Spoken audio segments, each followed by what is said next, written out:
Hey fans, Mike Lee Games here, and right now I'm going to be doing an overview of City Rampage, and I got Tim the MegaRetroGeek, the perfect person to be in this video. How you doing? Man, I'm doing fantastic. How you been? I've been awesome. This game has really been keeping me entertained too. I really like this game. So, what are your thoughts on it? Honestly, it speaks from my heart perfectly. It is the game I have been dying to get a hold of since the day it was announced. And I mean, after trial and error of trying to get it out to the public, here it is. And I gotta say, guys, from the bottom of my old heart, get it, please. Pretty much. Yeah, it's like if you love retro-styled games, then you really owe it to yourself to get this. Yes, I concur strongly on this one.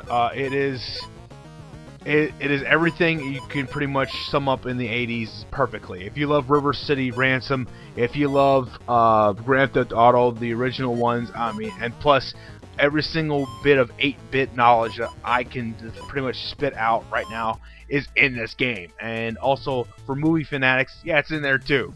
From every cliche, it's gorgeous. I don't know how they did it, and plus they have some modern movie references. I noticed, like the first couple of scenes is from The Dark Knight. Very kudos, man. I mean, put everything in 8-bit, and the soundtrack is to die for, pretty much. Yeah. Alright, so right now we're on story mode. I'm going to show a little bit of that, and then I'll go into some of the other features that are on the game, like what arcade mode has to offer, and the free roam mode, and stuff like that. But if you pause the game and go into the video and audio settings, they actually have some pretty awesome stuff here. You can change the way the game looks. Like, you can give it the NES color palette, and you can pause it again, change it, and give it a different look. It has all kinds of stuff on here, even like a whole PC DOS look. It's crazy. That's awesome. And who again programmed this particular game? What's his name? It said it on the title screen. I can't remember what it was. Whoever he is, you could definitely tell they did their homework on this, or they probably a guy that's probably pretty much my age. I'm assuming. Yeah. Oh yeah, you can even do a virtual burn look, which is basically Virtual Boy. That is gorgeous, man. That actually warms my heart greatly.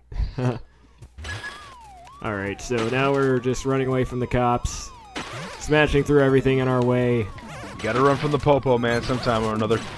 This is like the only Grand Theft Auto style game I'll play. I don't like playing super violent games and stuff. Yeah, well, to be honest, the original Grand Theft Autos were like this, to the T. The first 1 and 2, but I think 2 was when they started going overkill on the violence. If you actually go back and play the first one, it looks as tame as this. But I like the fact that you can't actually kill the cops. I noticed. Sometimes you can bump into them if you're playing in story mode or something like that. But the only time I think you can is when you shoot them. I think, yeah. But other than that, the game does it's royalty, you know, or a nod to the hat to this particular series. Oh, and here we see a Mega Man parody right here, showing the building. Yeah. And camera scrolling up. Yeah, that was a particular. There's a duck hunt duck about the pier, right? And it just got shot. Nice. And there's the dog. The sound effects. Oh my gosh. The sound effects they threw in here, like everything. If I sat there like for about a good hour, I could pretty much name everything. It's just really sad. I was like, I know that. I don't know that. I know that. I just like the logos and stuff like that. I mean, they borrow a lot of elements from Konami, Capcom, Sega, Super Mario Brothers, and like when you're going down to the sewers, you actually notice that you're looking at the Mario Brothers first game from the arcade. Oh, and we just saw the toasty thing, that reference. Yep. There you go. I don't know. This game is really worth it. I really can't wait to, because I have the PC version myself. I'm really hoping that the WiiWare version is released before the Wii U comes out. I know they promised it, but chances are, who knows?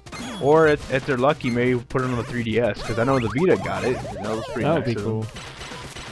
Yeah, and sometimes 3D... Oh, wait a minute. Wow, we got a whole Green Hill Zone looking place over here. Nice. mixed with Mario stuff. Wow, that's crazy.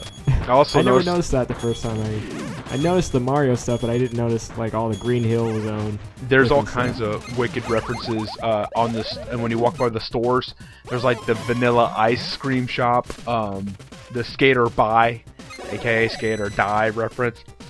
I was like, wow. I saw the underwater level in a couple of videos, which reminisce the Ninja Turtles NES game. Very top notch. This company has really outdid themselves on this one.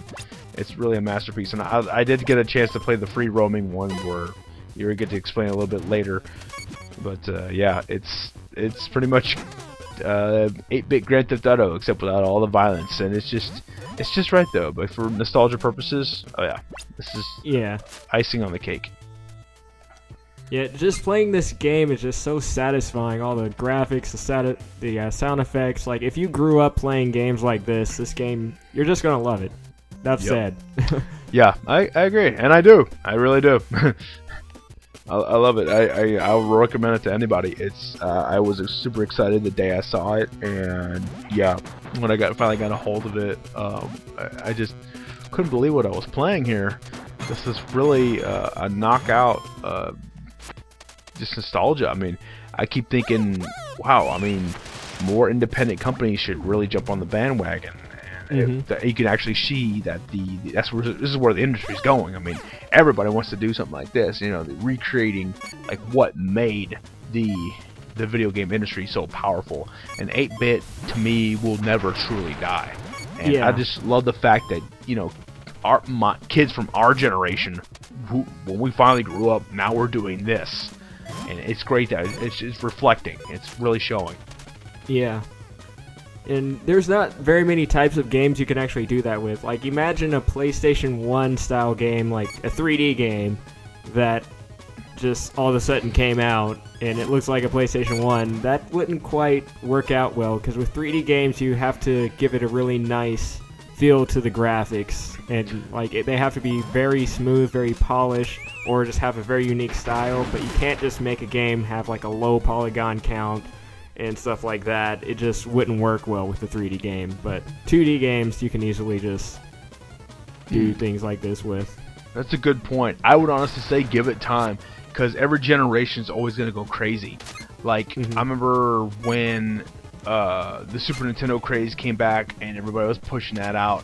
And now, if you actually ask, like, current college students, the biggest thing they want to talk about is Nintendo 64. Like, right now, there is rumors going around that there might be a portable N64 coming out publicly. Usually there's always the home modified ones, but now they might make it. And I think the company Hyperkin might do it, because they did the Superboy and the portable NES console they call the FC Mobile 2. Check out Hyperkin, guys, when you get a chance. Real great website, some really awesome products by far. But yeah, I'd say down the road, back on top of it, of course, is if they actually, you give the people the right tools, and all these colleges are now offering in different programming schools, you know someone's out there going to program a game to look like an old PS1 game on purpose, because that's the way they remember it. And it's just like the NES, and I can't wait. Well, actually, we're already in that stage where we actually have 16-bit games automatically, or 32-bit games, and heck, they're even still making Dreamcast games to this day. Wow, I didn't know about that. Yeah, mostly shoot-'em-up arcade games that are mostly being released on the Neo Geo. Yes, they're still making Neo Geo games. I think they just released one this year, I think, on both the Neo Geo AES and MVS, and no, actually MVS only, and then the Dreamcast. Sorry. We actually just now moved on to arcade mode, so we're looking at some of the different challenges they have. Right now I have like a bazooka with unlimited ammo and unlimited health, so I can just go around shooting stuff like crazy. Don't have to worry about blowing myself up. Very GTA-esque. Yeah.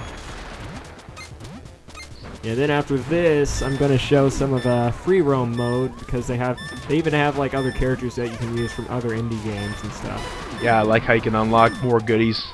Yeah. The part that really had me at hello when I first played this game was you stop through that convenience store, and all of a sudden the telephone booth shows up, and out pops Bill and Ted from Bill and Ted's Excellent Adventure. As soon as you go into the telephone booth, time travel, crash land, here comes the DeLorean and Doc Brown from Back to the Future. That right there just had me like, bam! I was like, okay, we're buying this. And on this mission I'm on right now, I'm actually on fire, and I have to spread the fire over to all the other characters, all the other like civilians and stuff from myself. And then I have to, before the timer runs out, I have to like break this fire hydrant, so I'll put the fire out before I die. Wow.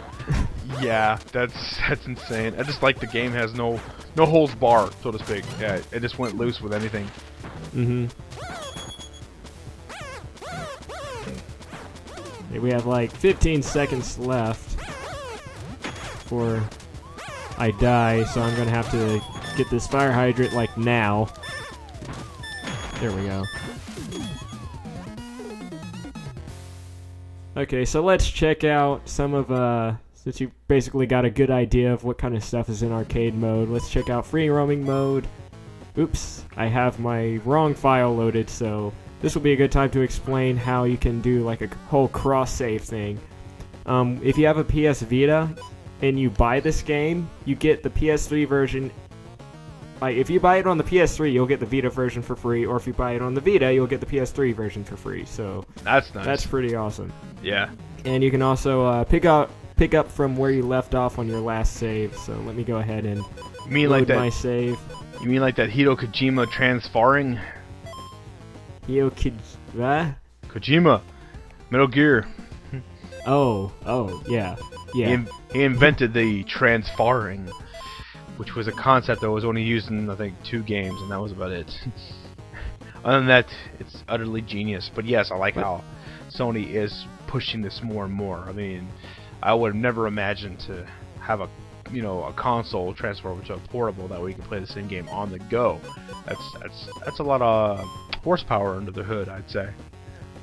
Okay, this isn't cool. I'm going to free roam mode, and one of the challenges that I've unlocked is locked again. I don't know why. Maybe it didn't save properly, but yeah. Uh-oh. I can't use the whole bit trip guy. Back in my day, we could save automatically and wonder if the battery's still good. Okay, so I'm going to use the Minecraft character. Minecraft. Yep. Wow. Yeah, on this mode, everybody, it looks like a Minecraft character. They all have the square bodies, square heads, and everything. My goodness. Next thing you know, they'll probably have something from Angry Birds, am I right? Oh, I hope not. I don't know. On this game, I guess that would be an exception, because they do all kinds of parodies, so that would be kind of funny. Between Angry Birds and Minecraft, I don't know what's worse. I mean, both games are great in their own minds and their own set, but the fan base just really, really kills the hardcore gamer by far. Yeah. It's like, I don't know, when I hear about Minecraft, I think about Skyrim. I'm like, oh, a life sucker.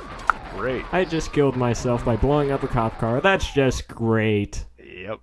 But then again, to the fans out there, yes, Skyrim is amazing, it's awesome, and yes, Minecraft is amazing and awesome, but truth is, you could do so many other games in that amount of time you're spending. Like Borderlands 2, for example. That's pretty much drowning out my Steam account. Or WoW. No, I'm kidding. And I killed myself again on purpose. Okay, so yeah, sorry about that. Okay, so let's go back, check out one of the other characters, because they had a Destructoid character you can use. A whole Destructoid robot. Gotta love those robots. Yep, Mr. Destructoid. Oh yeah, from that website. Destructoid. Yep. Nice. They also have a Super Meat Boy one that I have not unlocked yet. Oh, Super Meat Boy. Sweet. There's a game right there. I'm sorry, that game was hilariously fun. The challenges are great, but the references are just like, Retro City Rampage here. Yeah, but man, I don't know these guys, they need to work together more often. That's all I gotta say. Yeah, they should make a collab game. Yep. What was that one Cool. game? It was like a cross between Minecraft and a 2D version. Terra Enigma? Not Terra Enigma. I'm thinking of the Super Nintendo game. My bad. Oh goodness gracious. It's really good though. It's just a 2D version of Minecraft, I'd say. But it has like, it's kind of like an MMORPG.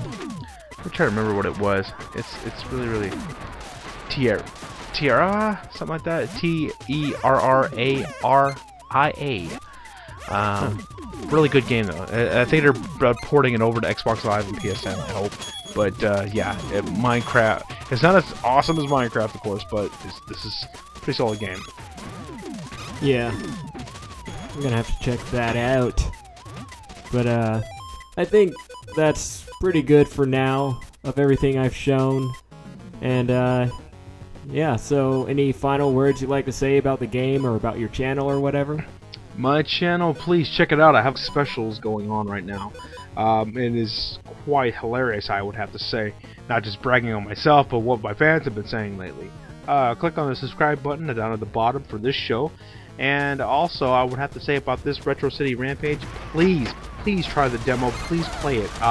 Anybody who's any age, old, new gamers, please give it a shot because you're gonna love it. This is downright fun as heck. Pretty much.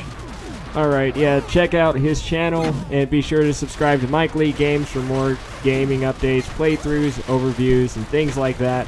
Thank you all for watching. This is Mike Lee Games, and I will see you guys next time. Later. Later, guys.